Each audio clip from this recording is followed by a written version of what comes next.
कोठी में एक अजीब सी शांति पसरी हुई थी। वरुण और कार्तिक दोनों ही बेहोश हालत में सोफे पर पड़े थे। ध्रुव वही पास में बैठा था, उसकी नजरें वरुण पर टिकी थीं, मानो उसकी चेतना के लौटने का इंतजार कर रहा हो। दूसरी तरफ अमन और आर्यन सीढ़ियों के पास बैठे थे। अमन ने ऊबते हुए कहा, यार आर्यन, 2 घंटे से ऊपर हो गए, न कोई होश में आ रहा है और न ही कुछ हलचल। गला भी सूख रहा है प्यास से।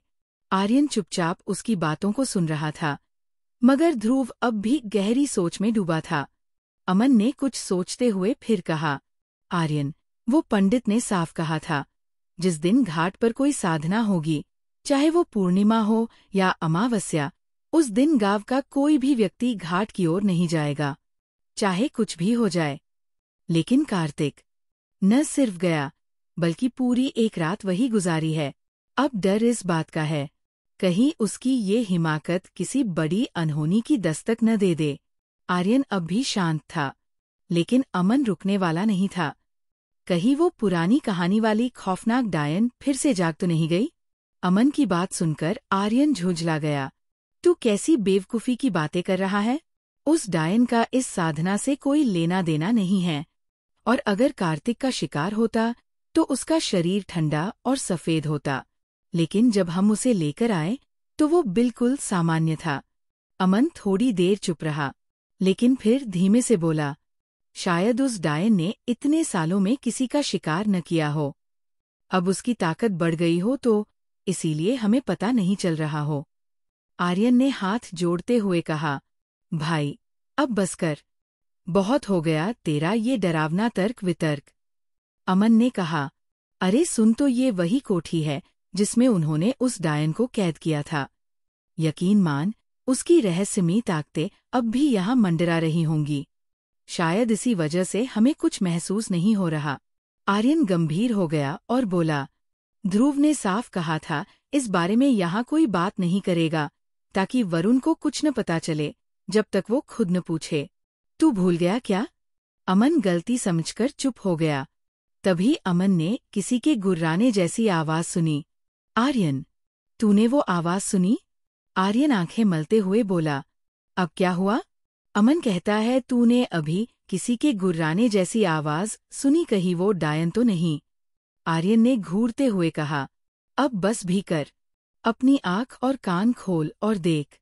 जब अमन खड़ा होकर देखने गया तो सामने वरुण और ध्रुव कार्तिक को होश में लाने की कोशिश कर रहे थे। वरुण भी थोड़ी देर पहले ही होश में आया था। कार्तिक जोर जोर से खर्राटे मार रहा था और ध्रुव उसे हिलाकर उठाने की कोशिश कर रहा था।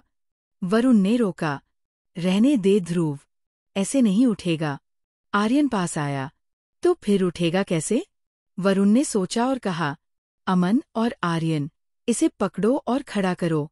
अमन बोला, जब ध्रुव नहीं उठा पाया तो हम क्या करेंगे? आर्यन चिढ़ते हुए बोला, बेवकूफ, उसे पकड़कर बस खड़ा करना है। अमन और आर्यन ने मिलकर कार्तिक को उठाया।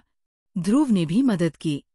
जैसे ही वो लोग कार्तिक को सीधा खड़ा कर रहे थे, वरुण ने कहा, धीरे धीरे इसे छोड़ना, बस ध्यान रहे ये गिरे नहीं। जैसे ही दोनों ने अपने हाथ हटाए, कार्तिक का चेहरा सूखने लगा, जैसे उसकी नींद में किसी ने हस्तक्षेप किया हो। उसकी पलकों में हरकत हुई, और तभी वरुण ने उसे एक हल्की सी लात मारी। कार्तिक एकदम से चौंका और वहीं फर्श पर बेटे हुए ही गिड़गिड़ाने लगा, सॉरी नैना, प्लीज छोड़ दे, अब नहीं करूंगा, प्लीज। लेकिन जब उसे होश आया, उसने देखा कि सामने वरुण और बाकी लोग खड़े थे। उसने गहरी सांस ली और खुद से ही बुदबुदाया, बच गया।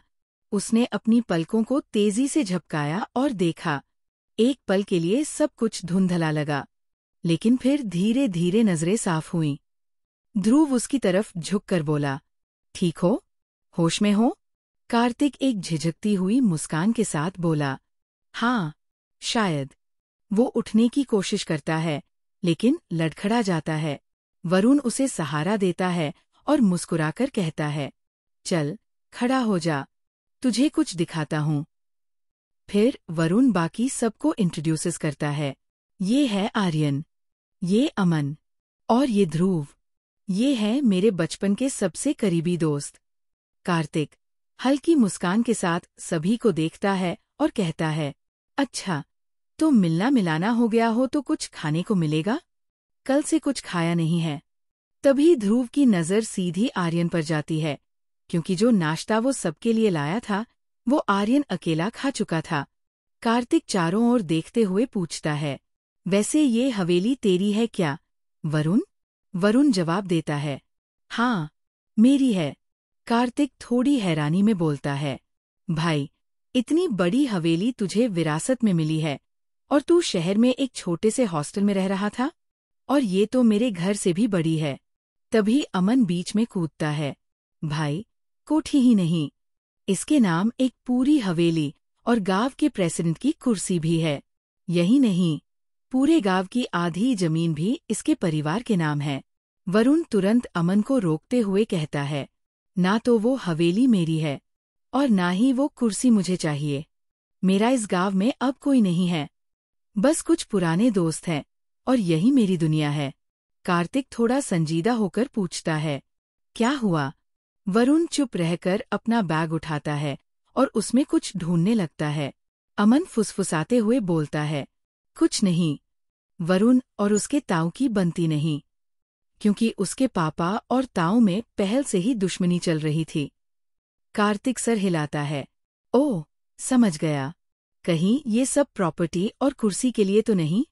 आर्यन बीच में बोल पड़ता है, नहीं, शायद कुछ और था जो हमें अब तक नहीं पता। तभी वरुण बैग से कुछ कागज निकालते हुए पूछता है, ध्रुव, यहाँ कोई जनरल स्टोर है?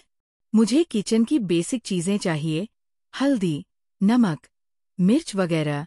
ध्रुव सर हिलाता है, हाँ ना, गांव की तरफ चलना होगा। वरुण आवाज देता है, तो चलो सब। फिर पांचों दोस्त एक बार फिर हवेली का दरवाजा बंद करते हैं और उस हवेली के सन्नाटे को पीछे छोड़ते हुए गांव की ओर बढ़ जाते हैं।